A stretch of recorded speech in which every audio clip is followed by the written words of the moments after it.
हमारे all department outsource अस्थायी कर्मचारी संयुक्त मोर्चा के रीवा ग्वालियर के पदाधिकारियों को हड़ताल के बाद जीतने की बधाई।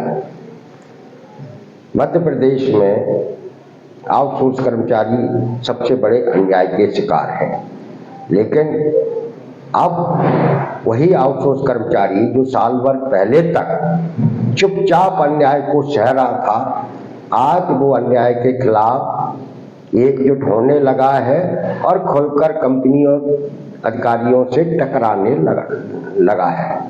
आज रीवा में ऐतिहासिक हड़ताल करके वहाँ के हमारे जिलाध्यक्ष विपिन पांडे, संभागीय अध्यक्ष शिवेंद्र पांडे और जो अन्य 3 लोग निलंबित किए गए थे, उनके साथ जिस तरीके से संपूर्ण आउटसोर्स कर्मचारियों ने एकजुटता व्यक्त की, उसके आगे मेडिकल कॉलेज, जिला अस्पताल प्रबंधन को झुकना पड़ा और कंपनी द्वारा जो निलंबन के आदेश दिए गए थे वो वापस लेने पड़े हैं। ये होती है संघर्ष की ताकत, और एक ताकत में जो ताकत है वो है आज पूरे मध्य प्रदेश के आउटसोर्स कर्मचारियों के बीच ये मैसेज चला गया। परसों ग्वालियर के जय आरोग्य अस्पताल के आउटसोर्स कर्मचारियों ने हड़ताल की। शाम होते होते तक वहां भी प्रबंधन को झुकना पड़ा और उन कर्मचारियों की, आउटसोर्स कर्मचारियों की मांगों को मानना पड़ा। इससे पहले हमीदिया में हड़ताल हुई, दमोह के जिला अस्पताल के हमारे आउटसोर्स कर्मचारियों ने हड़ताल की और पूरे मध्य प्रदेश में राजगढ़ से लेके हर जगह, चाहे वो खंडवा हो, चाहे श्योपुर हो, सभी जगह हमारे आउटसोर्स कर्मचारी दीपावली से पूर्व वेतन और बोनस की मांग को लेकर मैदान में आए, एकजुट हुए और संघर्ष का उन्होंने रास्ता चुना। वह रास्ता जिस पर चलने का निर्णय ऑल डिपार्टमेंट आउटसोर्स अस्थायी कर्मचारी संयुक्त मोर्चा ने 2 साल पहले लिया था। हमको 1.5-2 साल लगे हैं इस एकता को बनाने में, लेकिन आज रीवा की हड़ताल के बाद हमारा वह विश्वास और भरोसा और मजबूत हुआ है कि ये जो सरकारी विभागों के अंदर आउटसोर्स अस्थायी कल्चर नौकरियों में पैदा किया गया है, जो अब तक का सबसे अन्यायकारी कल्चर है, इसे हमारे आउटसोर्स कर्मचारी, अस्थायी कर्मचारी खत्म करा लेंगे, समाप्त, और कंपनियों को हमेशा हमेशा के लिए सरकारी दफ्तरों से बाहर कर देंगे। यह भरोसा हमारे अंदर तो पैदा हुआ ही है, उन लाखों लाख आउटसोर्स कर्मचारियों के अंदर भी पैदा हुआ है रीवा की और ग्वालियर की हड़तालों को देखकर। साथियों, जो हम लगातार आपसे कहते रहे कि आप जिस दफ्तर में काम करते हैं, चाहे अस्पतालों में, चाहे पंचायत भवनों में, चाहे स्कूलों में, चाहे छात्रावासों में, चाहे एसडीएम के यहाँ, चाहे लोक सेवा केंद्र में, चाहे एमपीवी में, कहीं भी काम करते हैं, वो दफ्तर आपके हैं, ठेकेदारों के दफ्तर नहीं है। वो दफ्तर आपके हैं क्योंकि उन दफ्तरों को सरकार ने बनाया है और सरकार को आपने चुना है, इसलिए उन दफ्तरों पर पहला अधिकार आपका है। लेकिन सरकार ने कमीशन के लिए उन दफ्तरों में ठेकेदारों को बिठा दिया है, कंपनियों को बिठा दिया है, जिन्हें उन कंपनियों से बाहर करने की जिम्मेदारी आप लोगों की है। आप लोगों को कंपनियों से नहीं लड़ना है, आपको सरकार से एक बात कहनी है कि जो दफ्तर हमारे हैं, जिन दफ्तरों में हम काम करते हैं, उन दफ्तरों से कंपनियों को बाहर कीजिए और उन दफ्तरों पर हमें हमारा अधिकार दीजिए। लाखों लाख लोग हैं जो नौकरी कर रहे हैं, सरकार का काम कर रहे हैं, लेकिन उन्हीं की नौकरी में सुरक्षा नहीं है, जिंदा रहने लायक वेतन नहीं मिलता। इसकी वजह क्या है?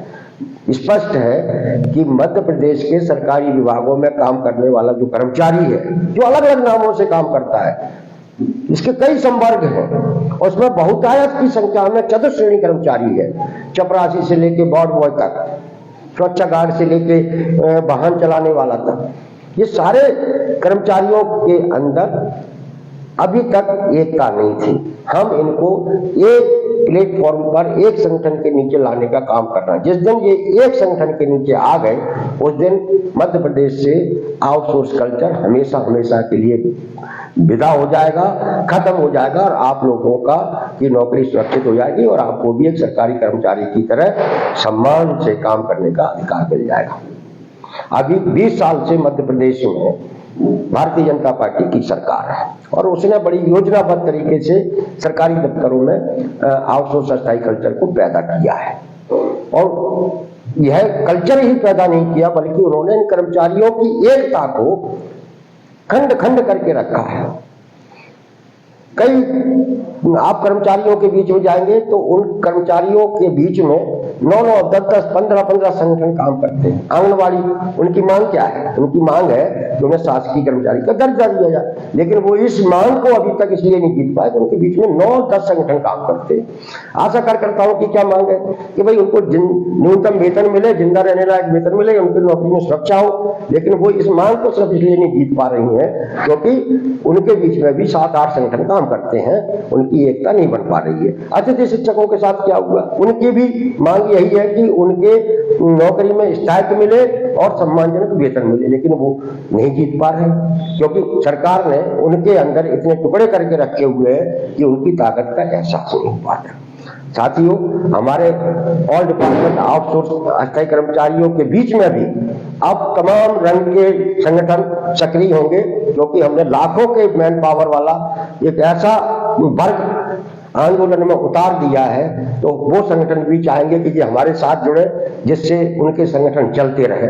और ऐसा वो इसलिए करेंगे कि हम लोग जो एकता बना रहे हैं वो एकता कमजोर हो, सरकार पर हम या अन्यायकारी कल्चर को खत्म कराने का दबाव नहीं बना सके। तो साथियों, हम जैसे जैसे जीत रहे हैं, हमारा संगठन जैसे जैसे मजबूत हो रहा है, लोग हमारे साथ जुड़ते चले जा रहे हैं, उसी के साथ साथ हम लोगों के अंदर एक यह भी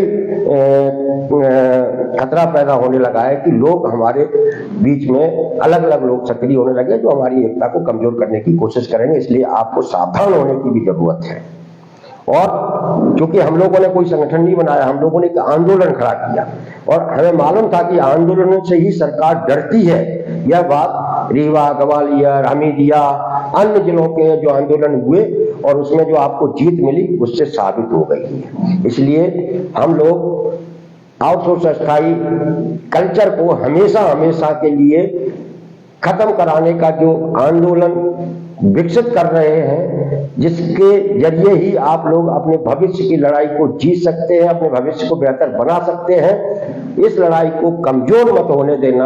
आप पूरी ताकत के साथ ऑल डिपार्टमेंट आउटसोर्स अस्थायी कर्मचारी संयुक्त मोर्चा के साथ खड़े रहें, हमें यकीन है। और दीपावली पर मैं आपको यही शुभकामनाएं दे सकता हूं कि 2025 की जब हम दिवाली मनाएंगे तब हम सरकारी दफ्तरों के अंदर सरकारी कर्मचारी का सम्मान पा रहे होंगे, नौकरी कर रहे होंगे और उसी सरकारी कर्मचारी की हैसियत से ही हम दिवाली मनाएंगे। 1 साल हमको लड़ना है अगली दिवाली तक इसी संकल्प के साथ कि हमें सरकारी कर्मचारी का दर्जा पाना है। धन्यवाद।